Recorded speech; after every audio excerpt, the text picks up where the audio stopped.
రైతులందరి తరఫున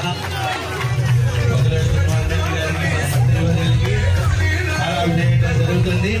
అలాగే ఇప్పుడు పోలాం చేయడం కూడా చేయడం జరుగుతుంది.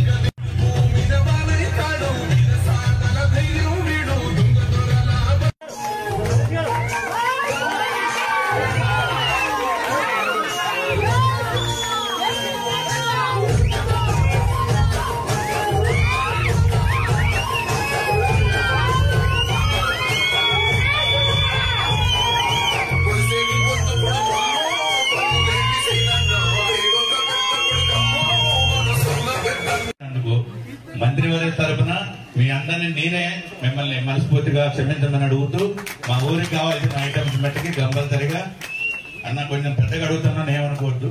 నా ఆగారాన్ని